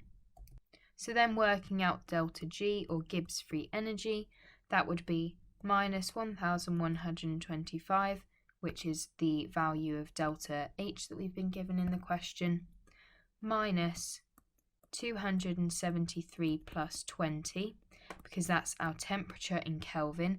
20 degrees Celsius plus 273 converts degrees Celsius into Kelvin, and then multiplied by minus 0.391, and that equals a delta G value of minus 1010 kilojoules per mole. And so this means the reaction is feasible, and the reason behind this is because our delta G value is less than 0, and this means the reaction is feasible. In this question, you get a mark for working out delta S, a mark for using the Gibbs free energy equation, or delta G equals delta H minus T delta S. You get a mark for working out delta G correctly, so minus 1010 kilojoules per mole. And then you finally get your 4th mark for saying that the reaction is feasible because delta G is less than 0. Alternatively, you could say that it's feasible because delta G is negative. Part 3. Calculate the standard enthalpy change of formation of hydrogen sulfide using the enthalpy change for reaction 1 and the standard enthalpy changes of combustion below. For this question, we've got to construct a Hess's triangle. So that means we're going to use our enthalpy changes of combustion to construct this triangle. So if we combust sulfur, we get sulfur dioxide. So that means we're going to have an arrow from 2s and then plus some oxygens, and that's going to produce sulfur dioxide. And so we write minus 296.8 times 2 for this arrow, because we've got 2 is the stoichiometry. Then for water, well, that's the combustion of hydrogen. So that's going to be equal to minus 285.8 times 2, and we need to add some hydrogens to the bottom of our Hess's triangle. And then we want the formation of hydrogen sulfide, which is what we've been asked in the question to calculate the standard enthalpy change of formation of hydrogen sulfide. So that will be using the bottom of our Hess's triangle to work out or use and create hydrogen sulfide. Balancing the bottom of this Hess's triangle, we need 2 hydrogens and we need 3 oxygens. And we can label the standard enthalpy change of formation of hydrogen sulfide as 2x. And then we can also label minus 1125 as the enthalpy change of reaction. So then working out the enthalpy change of formation, we need to go this way around our Hess's triangle. So as I've indicated with this green arrow. So that would be minus 296.8 times 2 plus minus 285.8 times 2 plus 1125. What I've done is I've reverted the sign from a minus to a positive for the enthalpy change of reaction. And that's going to equal minus 40.2 kilojoules per mole. And that equals 2x. So if we were to work out x, that would be minus 40.2 divided by 2, which equals minus 20.1 kilojoules per mole, which is what we can write on the answer line for this question, minus 20.1. For this question, you get a mark for your broad equation of all the values in your Hess's triangle, so not actually finding its answer, but our minus 296.8 times 2 plus minus 285.8 times 2 plus 1125. That gets a mark. Your second mark is from correctly working out 2x, so writing that this equals minus 40.2 kilojoules per mole. And then your third mark comes from working out x on its own, or the standard enthalpy change of formation of hydrogen sulfide on its own, and that would be minus 20.1 kilojoules per mole. Gets you your third mark. Part B. The second step in the manufacture of sulfuric acid is the conversion of SO2 into sulfur trioxide, SO3, using equilibrium 1. An industrial chemist carries out some research into equilibrium 1. The chemist fills a 10.2 decimeter cubed container with SO2 gas at room temperature and pressure, and then adds 12.0 grams of O2 gas. The chemist adds the vanadium 5 oxide catalyst and heats the mixture.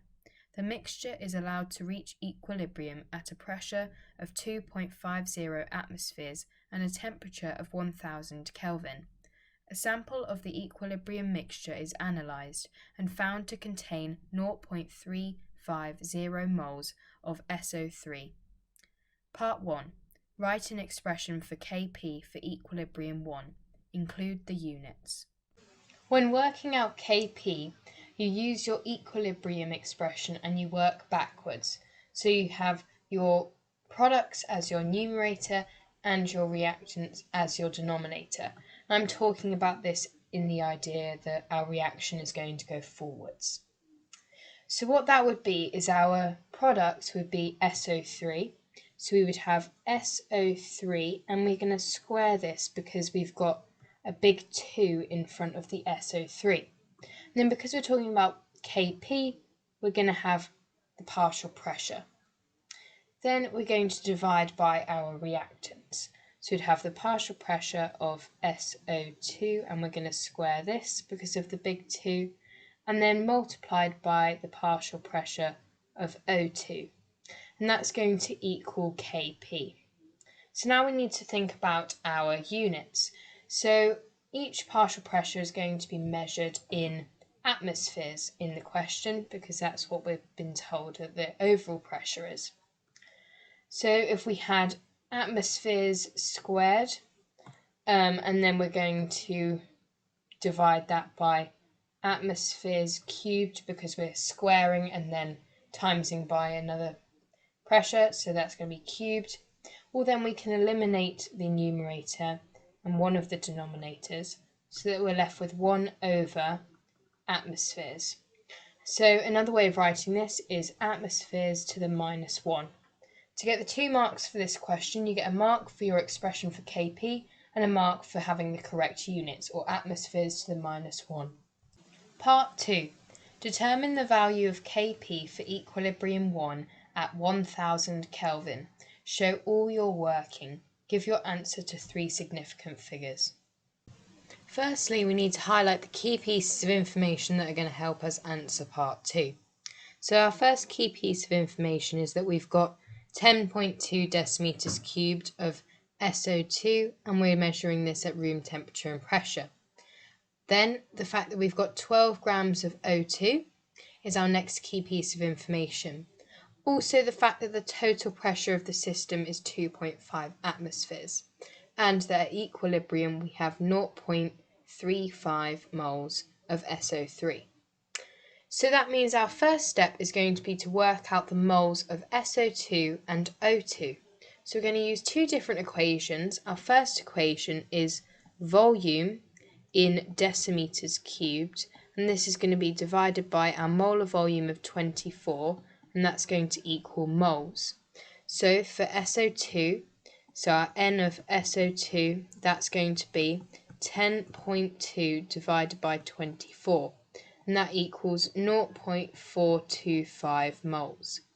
Then we're going to use the equation triangle of mass divided by relative formula mass multiplied by moles. And we're going to do this to work out the moles of oxygen. So the moles of oxygen, that will be 12 divided by 32. 32 is the relative formula mass of O2. and that's going to equal 0.375 moles. Then we're going to use ICE. This is an acronym for working out the moles at equilibrium.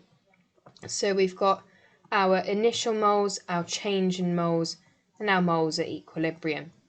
So our moles at equilibrium for SO3 is, we've been told in the question, 0.35. So that means we've got a change of plus 0.35, and initially there would be 0. Initially we have 0.425 moles of SO2 and 0.375 moles of O2. And then we're going to minus 0.35 from SO2 and get 0.075. We're minusing the same amount that we've added in our products because it's a 2:2 ratio. So looking at the stoichiometry in the equation, we've got the same portions. But for O2, we're going to minus 0.35 divided by 2, and that's going to equal 0.2. So then using this to work out our total moles is just our moles at equilibrium added together, and that is going to equal 0.625 moles. So we can use this to work out partial pressure. So partial pressure has the equation, if we were to write this out, partial pressure equals the mole fraction, and the mole fraction is the amount of moles at equilibrium divided by the total moles. So mole fraction times total pressure. And our total pressure for this system is 2.5 atmospheres. So working out the partial pressures, we can do the partial pressure of SO2, and that is going to be equal to 0.075 divided by 0.625 multiplied by 2.5. That equals 0.3 atmospheres. Then working out the partial pressure of oxygen, that is going to be equal to 0.2 divided by 0.625 multiplied by 2.5, and that equals 0.8 atmospheres. And finally, the partial pressure of SO3, that's going to equal 0.35 divided by 0.625 multiplied by 2.5, and that equals 1.4 atmospheres. Then using our expression for Kp, we're going to have 1.4 squared divided by 0.3 squared multiplied by 0.8, and that is going to be equal to 27.2 atmospheres to the minus 1, which is what we can write on our answer line, and this is our value for Kp to 3 significant figures, which we've been asked to give our answer to in the question. To get the marks for this question, you get a mark for working out the moles initially of SO2 and O2.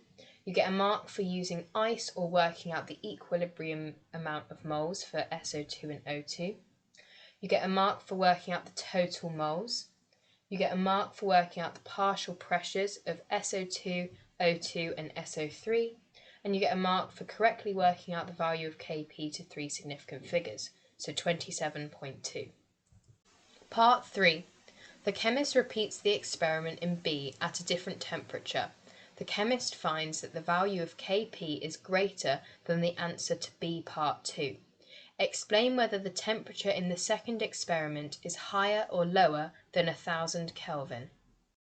So, because a greater Kp value is found than the answer to B part 2, this means that the equilibrium position is going to shift to the right. And so that means that we're going to use a lower temperature. We're using a lower temperature because the forward reaction is exothermic. And we know that it's exothermic because its delta H value is negative. So that means it's going to be an exothermic reaction. To get the 2 marks for this question, you get a mark for saying that a greater Kp value means the equilibrium position shifts to the right. And your second mark is from saying that a lower temperature is needed because the forward reaction is exothermic. This gets you your 2 marks. Part 4. Explain the significance of the expression Kp is bigger than 1. The reason that this expression is true is because the equilibrium position lies far to the right. To get the mark for this question, you must write this statement. The equilibrium position is far to the right. Part C. Vanadium 5 oxide V2O5S is used as a catalyst in equilibrium 1. Part 1. Explain how the presence of V2O5 solid increases the rate of reaction. Include a labelled sketch of the Boltzmann distribution on the grid below and label the axes. So firstly, labelling our axes. Our x-axis is energy, so if we add this label on, and then our y-axis is the number of molecules. So here we've labelled our axes. Then the Boltzmann distribution, well, this looks a bit like a peak and then it levels out and sort of plateaus. And then if we were to label our activation energy without our catalyst, and then our activation energy with our catalyst. And what has happened is that our activation energy has lowered and it has shifted to the left, meaning that less energy is required. So the reason I've done this is because we're told in the question that vanadium oxide is used as a catalyst. Then we need to explain how this increases rate of reaction. So there's a statement that we can write that explains why a catalyst increases the rate of reaction using what we know about the Boltzmann distribution. And that is that more molecules will collide with an energy above the activation energy. That's because with a catalyst, our activation energy has shifted left, and so it's less energy. And this is with a catalyst. So we can write this statement to explain why it's increasing the rate of reaction. To get the marks for this question, you get a mark for correctly labelling your axes, a mark for having the correct general shape of a Boltzmann distribution curve, a mark for correctly identifying that the activation energy with a catalyst is shifted more to the left, or labelling this on your Boltzmann distribution curve as we've done here. And then you get your fourth mark for writing the statement that more molecules collide with an energy above the activation energy. And this is related to why the presence of a catalyst increases the rate of reaction. Part 2. Explain whether vanadium 5 oxide is acting as a homogeneous or heterogeneous catalyst. Vanadium 5 oxide is acting as a heterogeneous catalyst, and that is because the catalyst is in a different state from other substances in the reaction. To get the mark for this question, you must say heterogeneous and then why it's heterogeneous, and that's because the catalyst is in a different phase or state. This question is about weak acids. The Ka values of 3 weak acids are shown in table 20.1. Part A. Calculate the pH of 0.0800 moles per decimeter cubed C2H5COOH aqueous. Give your answer to 2 decimal places. For this question, we're going to use multiple equations. The first equation we're going to use is Ka equals A minus multiplied by H plus, and this is all going to be over HA. So this is the general equation. And what we're going to do is assume that the concentration of A minus equals the concentration of H plus, and we can have H plus squared over HA. And that means we can then rearrange to work out H plus. So we're going to work out H plus. Our concentration of HA, or our acid that we're going to work out, is 0.08. And our Ka value is 1.35 times 10 to the negative 5. So that means 1.35 times 10 to the negative 5 equals H plus squared over 0.08. So then we can rearrange to work out H plus squared by multiplying across our 0.08. So that means that our H plus squared equals 1.08 times 10 to the negative 6 moles squared decimeters to the minus 6. Then to get H plus on its own, we need to root this answer. So H plus equals the square root of 1.08 times 10 to the negative 6, and that equals 1.04 times 10 to the negative 3 moles per decimeter cubed. Then we're going to use another equation. The equation we're going to use is that pH equals minus log 10 of the concentration of H plus. And that's what we're going to use to work out our pH value, and we're going to give our answer to 2 decimal places. So pH equals minus log 10 of 1.04 times 10 to the negative 3, and that equals 2.98 to 2 decimal places, and that's what we're going to write on the answer line for this question, 2.98. To get the 2 marks for this question, you get a mark for working out the concentration of H plus correctly, so 1.04 times 10 to the negative 3 moles per decimeter cubed, and you get a mark for correctly working out your pH to 2 decimal places, so 2.98. Part B. A student adds a total of 45 centimeters cubed of 0.1 moles per decimeter cubed NaOH aqueous to 25.0 centimeters cubed of 0.08 moles per decimeter cubed C2H5COOH aqueous and monitors the pH throughout. Part 1. Show by calculation that 20 centimeters cubed of NaOH is required to reach the end point. Firstly, with this question, we're going to use the equation triangle NV times C, where N is number of moles, V is volume, and C is concentration. We're going to first work out the moles of C2H5COOH. So we're going to use 25 centimeters cubed and 0.08 moles per decimeter cubed. So we're going to do 25 times 10 to the negative 3, because we've converted centimeters cubed into decimeters cubed, multiplied by 0.08 moles per decimeter cubed, and that equals 0.002 moles of C2H5COOH. Then we're going to use these moles to work out the volume of NaOH. Now we're told in the question that we're using a concentration of 0.1 moles per decimeter cubed. So we can work out volume by doing 0.002 divided by 0.1, and that equals 0.02 decimeters cubed. But we're told we're using 20 centimeters cubed, and so we need to times by 1,000 to get centimeters cubed, and that would give us 20 centimeters cubed, which matches what we're given in the question. To get the mark for this question, you must show that you need 20 centimeters cubed by doing the working as I've done now. So working out the moles of C2H5COOH, and then using these moles to then work out the volume of NaOH that you use. This gets you the mark for the question. Firstly, we need to highlight the key pieces of information.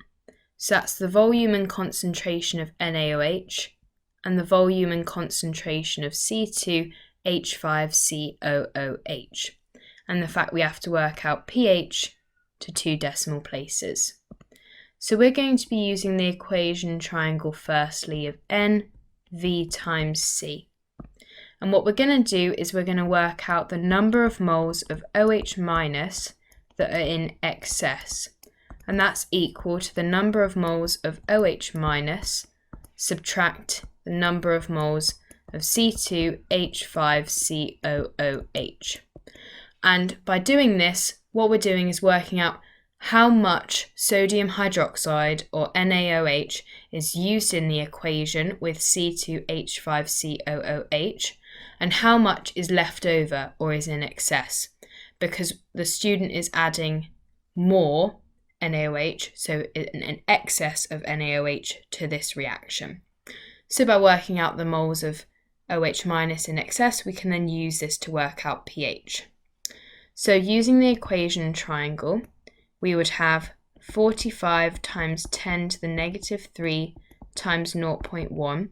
So that's volume times concentration. And that equals 0.0045 moles of OH minus ions. Doing the same for C2H5COOH, that'd be 25 times 10 to the negative 3 multiplied by 0.08.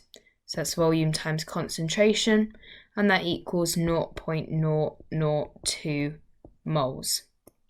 So that gives us the number of moles of OH minus in excess, and that is equal to 0.0045 minus 0.002, and that equals 0.0025 moles.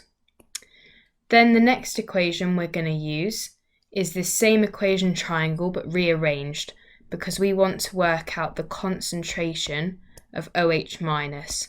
So that's the number of moles divided by volume. So it's going to be 0.0025 divided by 70 times 10 to the negative 3.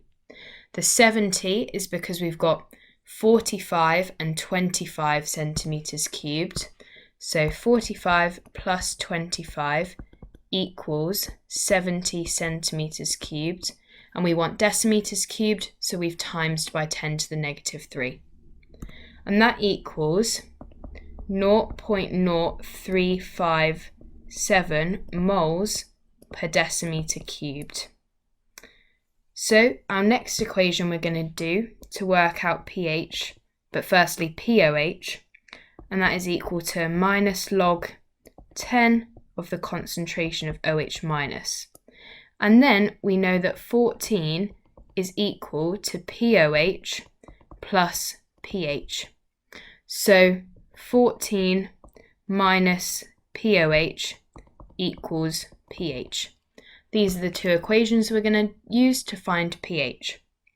So firstly, working out POH, that's going to be negative log 10 of 0.0357, and that equals 1.447.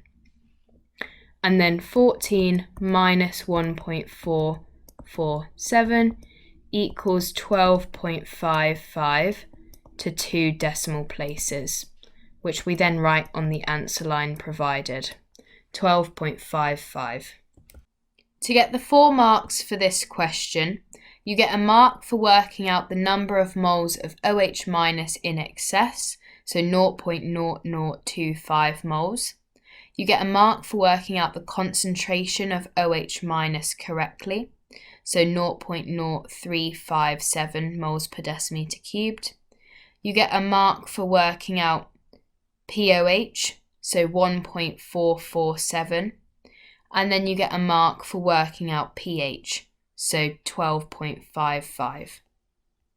Part 3. On the axes below, sketch a pH curve for the pH changes during the addition of 45 centimetres cubed of 0.1 moles per decimetre cubed NaOH aqueous to 25.0 centimetres cubed of 0.08 moles per decimetre cubed C2H5COOH aqueous. So this is the pH curve of a strong base, weak acid titration. So that means our pH is going to start at around 3. We're going to have our 2.98 start. And then at about 20 centimetres cubed, we're going to start seeing our vertical section. And this is going to level off. So this is roughly what our curve would look like, with our equivalence value above pH of 7 because we've got a strong base, so that means, and a weak acid, so that means our equivalence value is going to be greater than 7.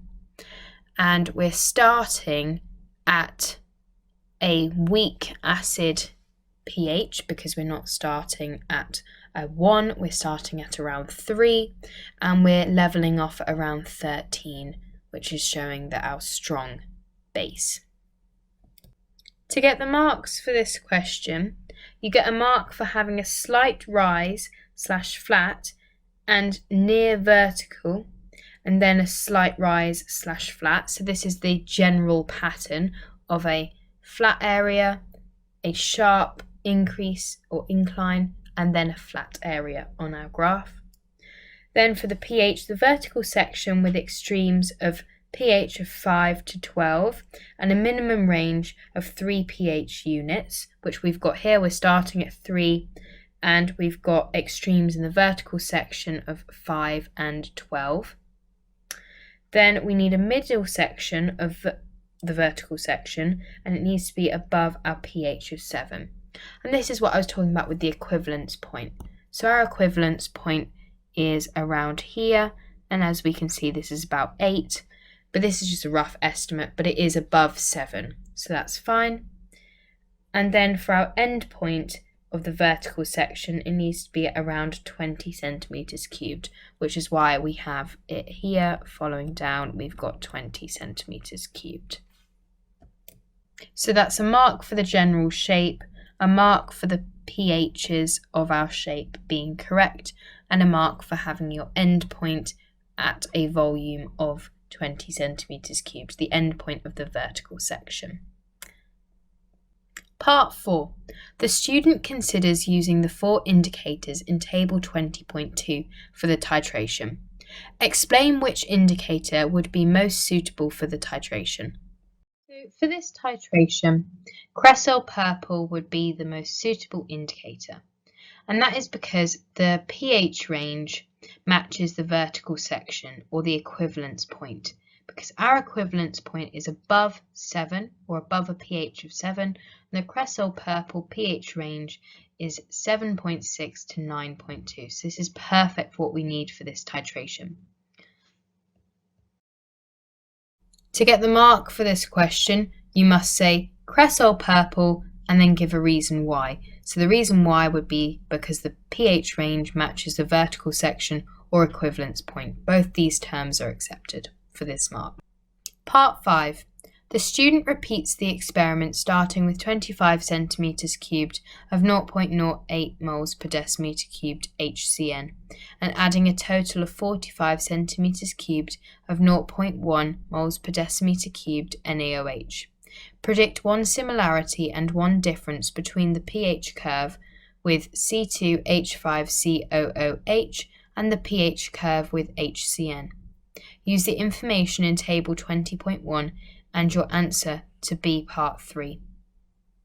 A similarity would be that the end point of NaOH needed to neutralize.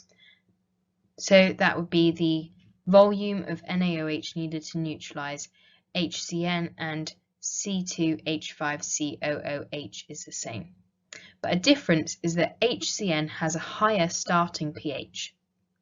To get the 2 marks for this question, you get a mark for your similarity and a mark for your difference. The reason that the end point of NaOH needed to neutralize is the similarity in this case is because of the volume and concentration of NaOH needed being the same, and the volume and concentration of HCN being the same. That's why the end point of NaOH needed to neutralize the HCN is the same. Part C. The student calculates the pH of 0.08 moles per decimeter cubed HiO3 aqueous. The student assumes that the equilibrium concentration of HiO3 aqueous is the same as the initial concentration of HiO3 aqueous. The student measures the pH and finds that the measured pH value is different from the calculated pH value. Explain why the measured pH is different from the calculated pH. For this question, there are multiple answers as to why the measured pH is different from the calculated pH. So I'm going to write them as bullet points. Our first bullet point is that HiO3 dissociation is not negligible. This would get you a mark for the question. But also you could say a large Ka and HiO3 is a stronger weak acid. This would also get you the mark for this question. Alternatively, you could say that HiO3 at equilibrium, the concentration of HiO3 at equilibrium, is significantly lower than the concentration of HiO3 initially, or when it's undissociated. So to get the mark for this question, you could say any of these statements or any of the bullet points that I've listed in this question.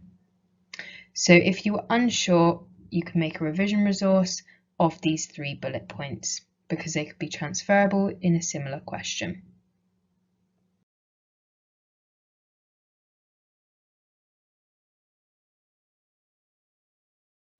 The reasoning behind this question and why the pH value is different from the calculated pH value is, for example, if the concentration of HiO3 at equilibrium is lower than initially, that means it's going to be less acidic, or it's going to have a higher pH at equilibrium than initially.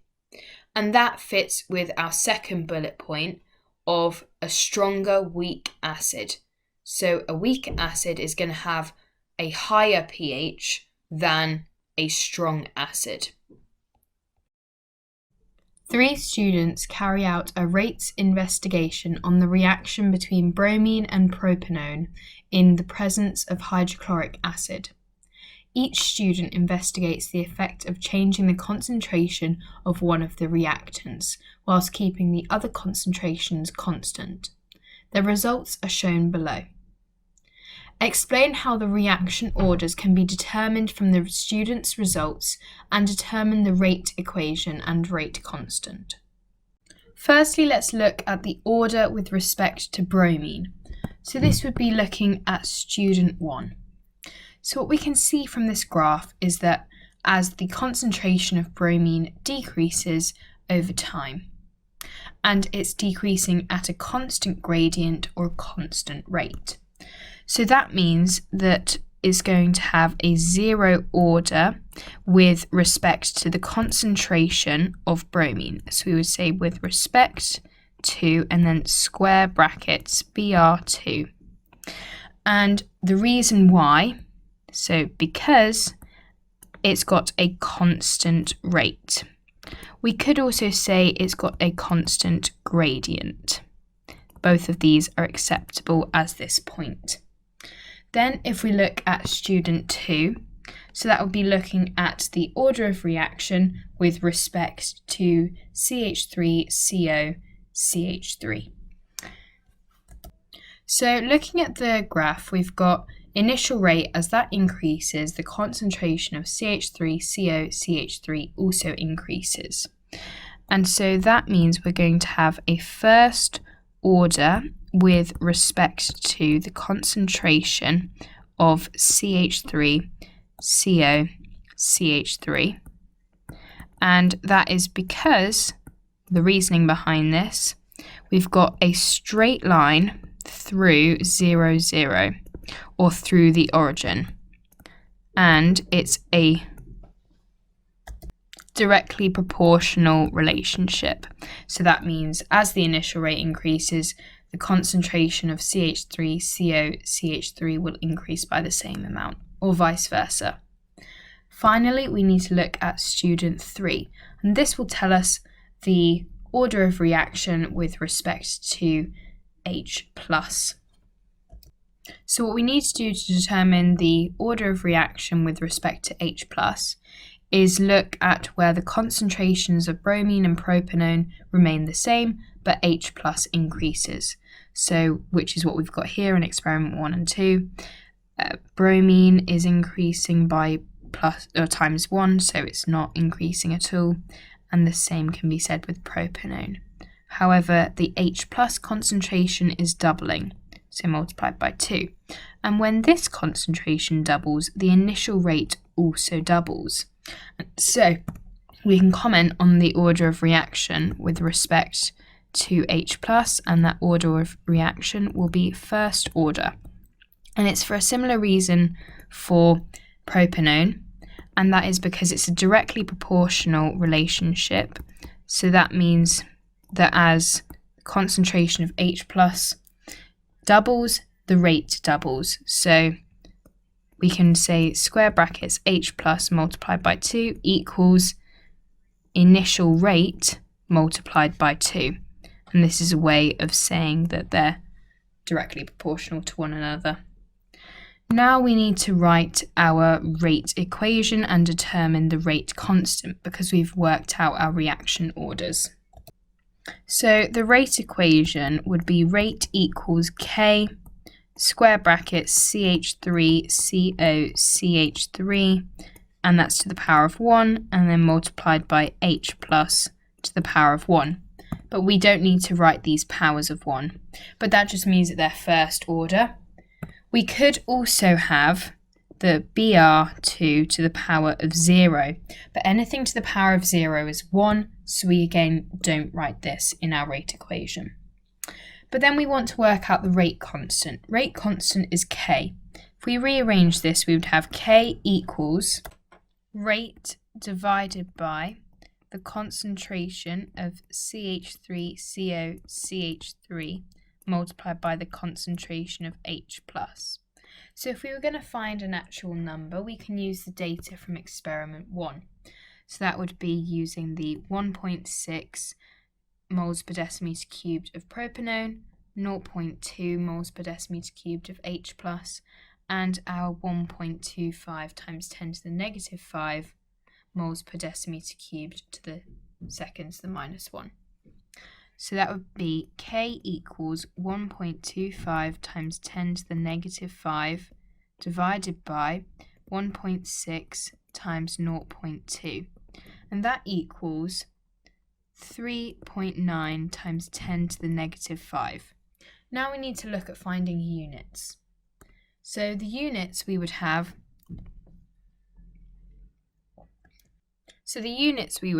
would be moles per decimeter cubed, and then seconds to the minus 1, divided by moles per decimeter cubed times moles per decimeter cubed. So if we were to simplify this, we would have moles per decimeter cubed seconds to the minus 1 divided by moles squared decimeters to the minus 6. So then what we can do is we can cancel out the moles and the decimeters cubed from the top, and then one of the moles and one of the decimeters cubed from the bottom. And that would make our units moles to the minus 1, decimeters cubed, seconds to the minus 1.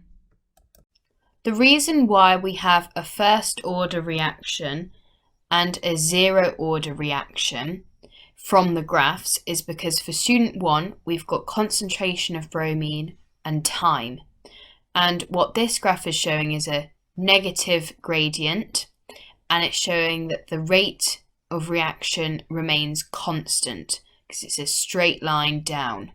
So it's a zero order reaction with respect to the concentration of bromine. Then for student 2 we've got initial rate and the concentration of CH3COCH3, and this is a straight line through the origin, so it's a directly proportional relationship. So that means that as rate doubles, concentration doubles, and this is a characteristic of a first order reaction. And in the question, it says that the reaction is taking place in the presence of HCl, which is why we need to find the reaction with respect to the concentration of H+, and that is because there are H+ ions present from the acid, which is why we've also tried to work this out, and that is included in the rate equation. To get the marks for this question, you need most evidence used to determine the correct orders of reaction, and the rate equation and the rate constant.